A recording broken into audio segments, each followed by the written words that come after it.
Olá, boa tarde. Hoje estamos aqui reunidos para falar sobre os mestrados em Serviço Social, nomeadamente o mestrado em Serviço Social e Político Social, da responsabilidade da Sra. Professora Paula Ferreira, e do mestrado em Gerontologia Social, Qualidade de Programas e Serviços Gerontológicos, também sob a responsabilidade do Sr. Professor Pedro Santos, a quem eu muito agradeço o facto de terem aceitado logo de imediato o convite e, portanto, convido-os a falarem um pouco sobre o vosso mestrado, cada um de vós. No final das apresentações passaremos ali para a plateia que colocarão depois as respectivas perguntas, está bem? Pronto, então, olá a todos. O meu nome é Paula Ferreira, como já foi dito, e sou a diretora do mestrado de Serviço Social e Política Social. Falando apenas um bocadinho, fazendo aqui a apresentação do mestrado, estamos a falar de um mestrado que foi criado aqui na Universidade Lusófona em 2011. No entanto, em 2023 nós sentimos a necessidade de reestruturar o curso, adaptando àquilo que são as necessidades hoje, aquilo que são os novos perfis de candidatos e as exigências do mercado de trabalho e, portanto, fizemos uma proposta de alteração do plano de estudos e da estrutura curricular do mestrado. O que é que esta alteração vem trazer? Vem trazer uma coisa que para nós era essencial, que era criar um produto que fosse diferenciador. E, portanto, criámos um mestrado que integra neste momento 3 especializações, uma especialização em política social, uma especialização em gestão de organizações sociais e outra, a terceira, em riscos e violências. E que se assume, e foi também um dos nossos propósitos, criar uma oferta que fosse única a nível nacional. E, de facto, é um mestrado que tem esta característica diferenciadora. Como é que o mestrado está organizado? Precisamente no sentido de conter estas 3 especializações, nós temos, portanto, um plano aprovado para os 2 anos, tal e qual como qualquer outro mestrado, mas temos no primeiro ano, no primeiro semestre, tronco comum, portanto um conjunto de cadeiras que serão comuns a todas as especializações e depois então no segundo semestre do primeiro ano temos as especializações que funcionarão em função, obviamente, daquilo que também são os interesses manifestados pelos candidatos. Isto de uma forma muito geral. Claro que nós poderíamos falar aqui um bocadinho sobre aquilo que são os objetivos que são específicos. O nosso propósito foi que ao nível das especializações não termos apenas gente da academia, mas trazermos gente das organizações sociais, especialistas nas várias áreas que temos em oferta, para poderem colaborar connosco e poderem oferecer um melhor produto aos nossos estudantes. Uma outra preocupação que procurámos integrar aqui quando desta reestruturação foi efetivamente fazer algo que todos nós reconhecemos como importante, que é de termos produtos integrados com perspectivas diversas e, portanto, as especializações permitiram-nos isso. Dependendo da área que estejamos aqui a falar, nós podermos ter aqui uma equipa multidisciplinar com pessoas do serviço social, da gerontologia, da sociologia, das ciências jurídicas e um conjunto de outras que são e que fazem sentido para nós ao nível daquilo que é cada uma dessas especializações.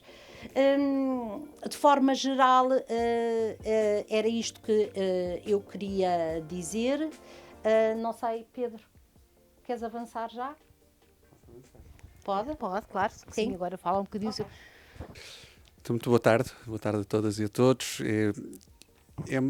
Eu estou à frente do mestrado em Gerontologia Social, numa continuidade de um processo já longo. O mestrado em Gerontologia Social tem mais de 20 anos. É um mestrado que passou por várias fases do seu percurso, com várias coordenações, E desde que eu assumi essa coordenação, percebi que tínhamos um enorme património na Universidade Lusófona, não só pela antiguidade do curso, mas também pelo valor dos colegas que colaboram e que se dedicam anualmente a esta oferta formativa. A gerontologia social continua a ser, talvez, uma das maiores necessidades da sociedade atual, dadas as grandes alterações demográficas que assistimos nas últimas décadas e, naturalmente, aquilo que também é a necessidade do mercado de trabalho. E, portanto, os nossos alunos, que vêm muito conscientes dessa realidade, têm-nos procurado com a certeza de que encontram uma oferta formativa já amadurecida, mas também igualmente revista, como dizia a professora Paula há pouco, neste sentido de podermos ajustar aquilo que são as exigências também movidas pelo mundo atual, que muitas vezes associadas não só às novas tecnologias, mas também àquilo que são as alterações na forma como as pessoas se relacionam, naquilo que são a prestação de serviços, as intervenções e que a própria investigação nos vai trazendo a cada dia. Nesse sentido, o corpo docente tem procurado relacionar-se com a sociedade civil, perceber as suas necessidades, perceber as necessidades da população, perceber as necessidades daquilo que são os nossos principais destinatários, que são as pessoas mais velhas, mas também perceber o percurso de vida e perceber que o envelhecimento e que a velhice também trazem grandes mais-valias para uma sociedade e que a contribuição pode ser também na construção de políticas públicas, no envolvimento dos próprios adultos mais velhos em projetos de investigação, em projetos de redefinição daquilo que são as prioridades de uma sociedade que se quer modernizada.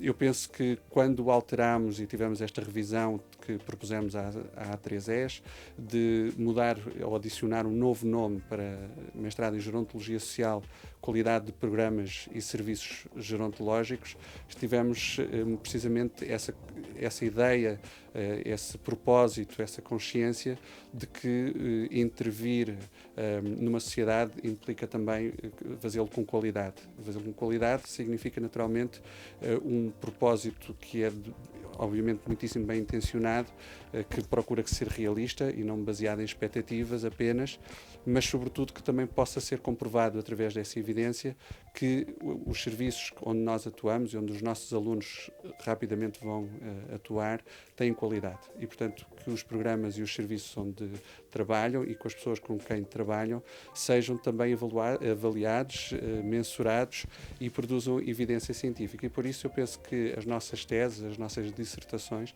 têm sido também muito valorizadas pelas instituições com quem vamos colaborando e, de alguma forma, posso dizer que nós temos 100% de empregabilidade, porque os nossos alunos, quando saem do mestrado, antes mesmo de sair, já estão claramente sinalizados pelo próprio mercado de trabalho, pelas universidades, pelos centros de investigação e isso diria que neste momento o mestrado em Gerontologia Social continua a ser qualquer coisa que eu acho que é muito recomendável para a sociedade e em particular para o desenvolvimento dos nossos estudantes. Tem mais alguma coisa a acrescentar? Eu Não, ficaria aqui a tarde calhar, toda a ouvir-vos, mas... Se calhar podemos ouvir agora a questão os alunos, dos então, alunos, sim. Passaríamos perguntas e respostas, não é? Não sei quem é que vai ser a primeira. Qual é a importância do mestrado na área de gerontologia para o serviço social? O serviço social é uma das áreas que mais faz falta no nosso mercado de trabalho, diria, que precisa urgentemente ser valorizado, porque, de certa forma, nós percebemos a importância que hoje em dia tem a abordagem biopsicossocial. Nós sabemos que tem havido um grande investimento nas áreas médicas, igualmente nas áreas mais comportamentais, como é o caso da psicologia, e fica-nos sempre a faltar este terceiro pilar de uma intervenção que se pretende que seja integral. A área social carece naturalmente também do empenho de todos, que seja do ponto de vista multidisciplinar, mas também que se perceba que o serviço social também consegue aproximar-se das outras áreas que já estão provavelmente implementadas no mercado com outras condições. Nós estamos perfeitamente convencidos, porque os nossos colegas ao nível internacional e talvez daquilo que são as melhores práticas que nos têm chegado, têm-nos dito e têm mostrado evidência de que o serviço social tem transformado e permite transformar sociedades, permite transformá-las no sentido claro de que esta noção de interdisciplinaridade já não vamos voltar atrás, ninguém vai já trabalhar sozinho, nós vamos trabalhar sempre em articulação com outros colegas e que essa articulação só se faz se chegarmos ao final do caminho, ou seja, muitas vezes nós identificamos pessoas que têm perturbações de ordem biológica, porque nós envelhecemos e envelhecemos com doenças crónicas, sabemos que o conhecimento sobre essas doenças é muito importante, sabemos também muito bem que do ponto de vista da saúde mental e do comportamento, o ajuste a cada uma dessas doenças carece muitas vezes de estratégias muito específicas e que também já vamos adquirindo conhecimento sobre o mesmo, na área da oncologia, na área das demências e noutras doenças como a diabetes, as doenças reumáticas, etc. Mas depois ficamos a saber como é que podemos manter as pessoas implicadas na sociedade. E aí o serviço social permite-nos chegar junto das famílias, chegar-nos junto dos cuidadores informais, chegar junto dos decisores políticos, chegar junto daquilo que é a vizinhança, as comunidades. E sem isso, aquilo que faríamos era apenas um tratamento hospitalar em situações de doença e não apenas olhar para a pessoa como um todo. Estaríamos a tratar a doença e não a tratar a pessoa. E tratar a pessoa é claramente um dos princípios que nós sentimos, porque muitas vezes, já o pude dizer em algumas aulas, nós se calhar não podemos curar todos, mas vamos tratar muitos e seguramente vamos atender e cuidar de todos. Obrigada, professora. Eu chamo-me Sofia Ramada e tenho duas perguntas. A primeira é: qual o horário de funcionamento dos mestrados e há diferença? Não, eu posso adiantar sobre isto porque nós, de facto, temos sempre, como dizíamos há pouco, trabalhamos em equipa e temos procurado manter uma linguagem que seja comum para todos e para os mestrados e para o corpo docente e para os alunos também saberem com o que podem contar.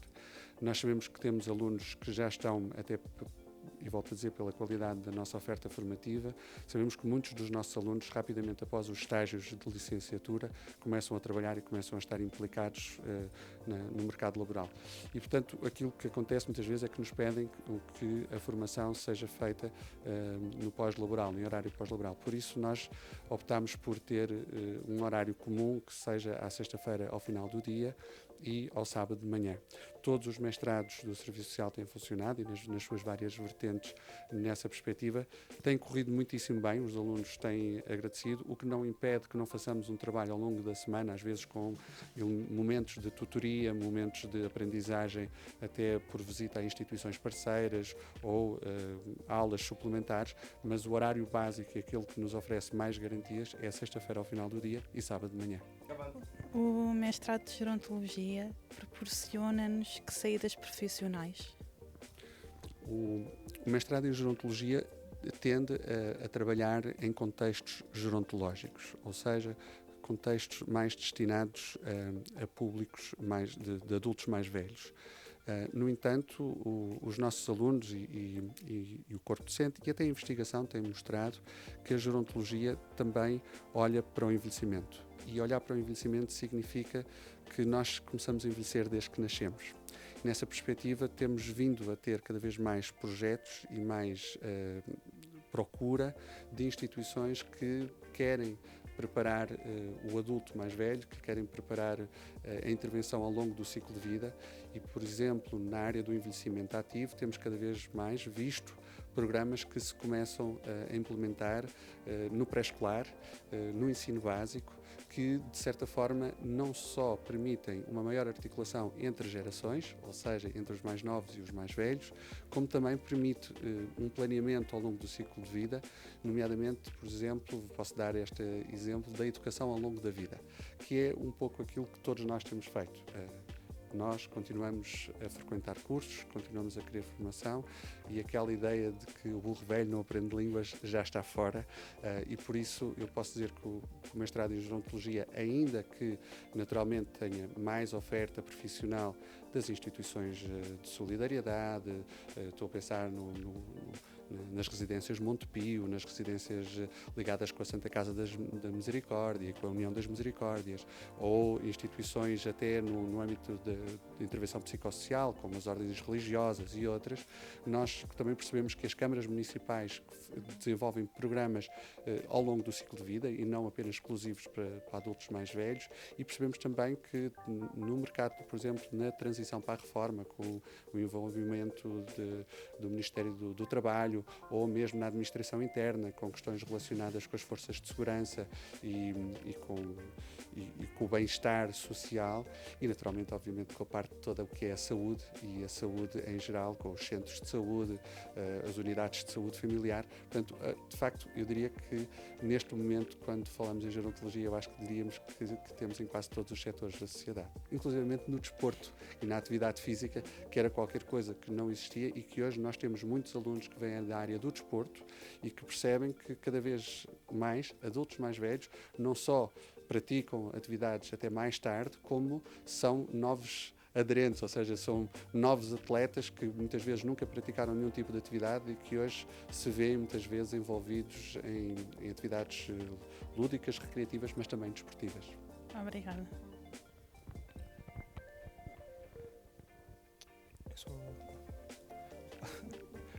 O meu nome é Ricardo Lobato e a minha questão é: qual é a diferença neste curso perante outros cursos de serviço social?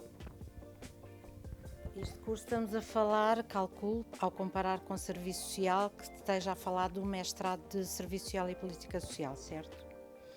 Bom, é uma boa pergunta, que realmente é aquilo que, se nós olharmos e pensarmos naquilo que é a oferta formativa na área do serviço social, de facto temos aqui várias possibilidades.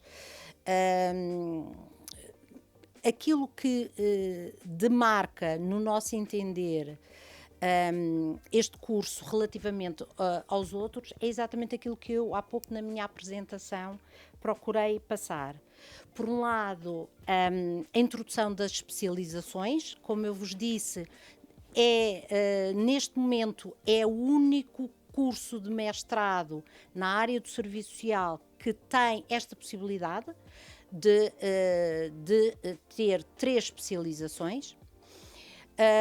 A possibilidade, segundo o argumento que eu lhe daria, é o facto de permitir, de facto, este diálogo muito estreito entre o serviço social e outras áreas disciplinares, que é diverso, consoante as especializações que eu me falei. E o terceiro, que eu acho que não é de suma menos importância, que é o facto de os alunos poderem escolher e construir o seu próprio processo formativo.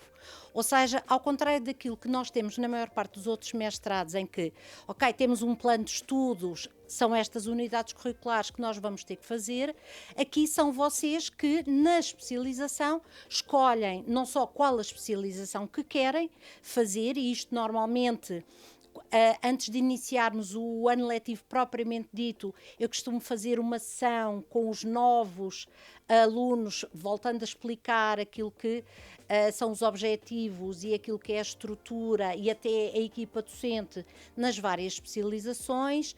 Costumamos fazer um assessment até online, temos que aproveitar as novas tecnologias, não é?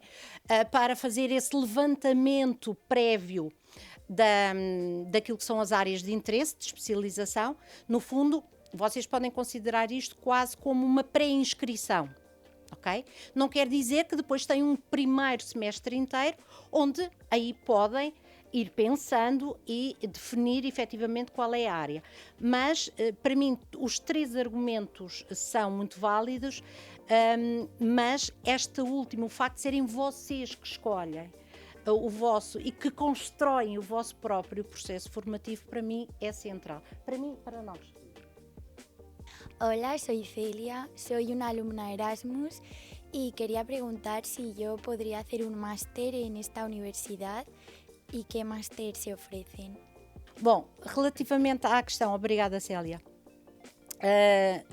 os mestrados estão abertos a todos os alunos. Há de facto um conjunto de critérios, de pré-requisitos que têm que ser cumpridos, mas só para dizer, o ano passado, e já olhando até para o próximo ano, nós temos alunos que concorrem aos vários mestrados, e aqui falando nomeadamente de Serviço Social e de Gerontologia, de alunos que vêm do Brasil, que vêm de países africanos. Neste momento temos uma novidade, que são sobretudo alunos que vêm da Nigéria.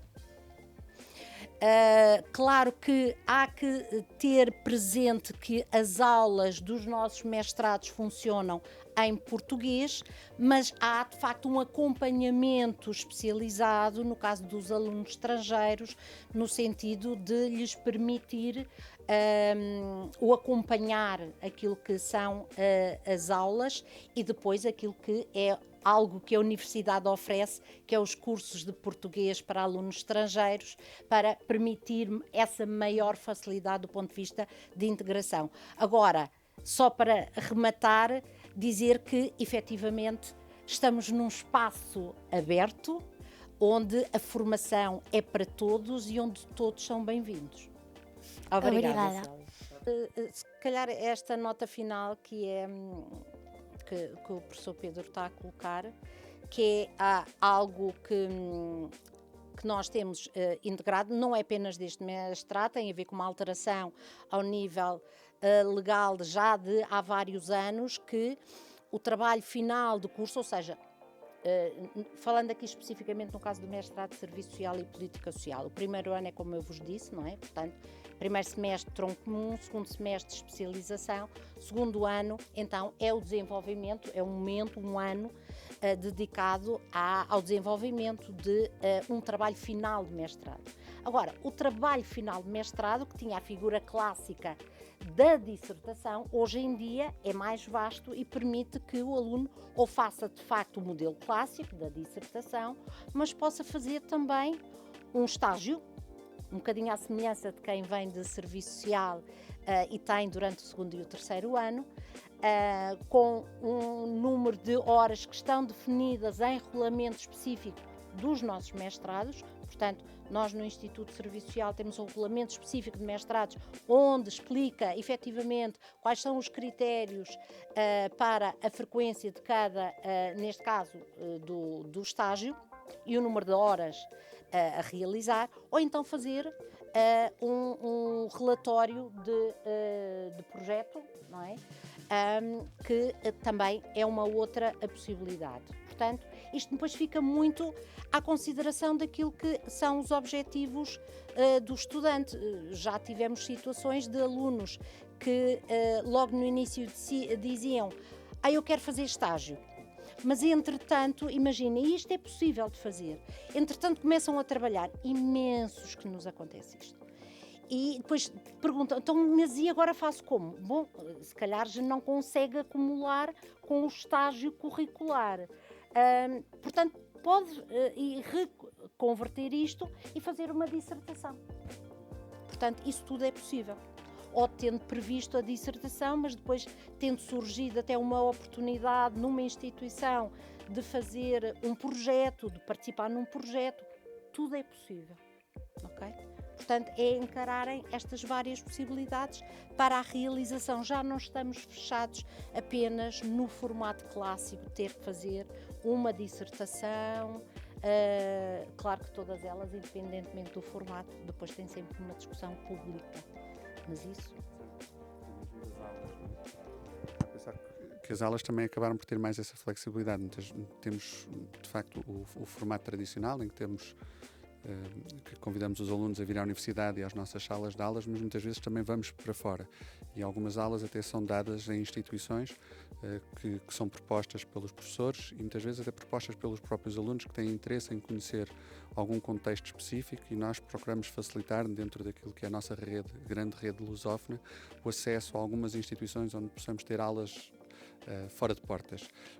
Isso significa que também o nosso próprio plano curricular, apesar de o termos que cumprir, até por questões legais e de compromisso com a A3ES, com a agência que acredita aos nossos cursos, nós muitas vezes também fazemos seminários complementares, aulas complementares, que facilitam o desenvolvimento de competências, mas também da própria dissertação. Por exemplo, se no caso de alunos que querem aprender mais alguma coisa sobre alguma área de investigação, nós promovemos, por exemplo, alunos que têm mais dificuldade na utilização informática, porque não têm tantas competências na utilização de documentos, de um programa de Word, de SPSS, o que seja. Nós desenvolvemos com a parceria, com a vantagem que temos na Universidade de Lusófona, termos outros cursos, como o curso de informática, o curso de ciências farmacêuticas, outros, trazemos professores que nos vêm ajudar a desenvolver alguma área que seja do interesse dos próprios alunos. E, portanto, esta flexibilidade que vamos procurando ter é uma flexibilidade que eu penso que nos é bastante fácil e que denota também o otimismo, mas mais no sentido da esperança que temos de fazer crescer o conhecimento. Só uma última nota, se me for permitido. Faz favor.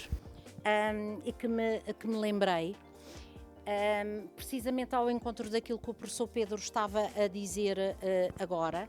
Nós, nos últimos anos, temos organizado e temos procurado, exatamente porque percebemos e conseguimos identificar algumas lacunas em determinado tipo de competências, ou entre aulas, espaços de paragem, ou mesmo antes do início do ano letivo, de organizar ciclos de workshops, penso que também seja isso que estavas a falar, que visam exatamente trabalhar estas competências ao nível da investigação, ao nível de coisas tão básicas como escrever, saber escrever um texto científico, como saber fazer uma boa pesquisa e retirar o máximo proveito de uma pesquisa, a questão da investigação e, portanto, um conjunto de workshops que vão mudando em função também daquilo que são os assessments iniciais que nós fazemos com os nossos candidatos e que a cada ano mudam, não é? Obrigada. Senhores professores, muito obrigada. Esta conversa foi absolutamente deliciosa. Fiquei maravilhada, até porque são 2 mestrados essenciais para a sociedade atual, pelos momentos em que estamos agora a passar.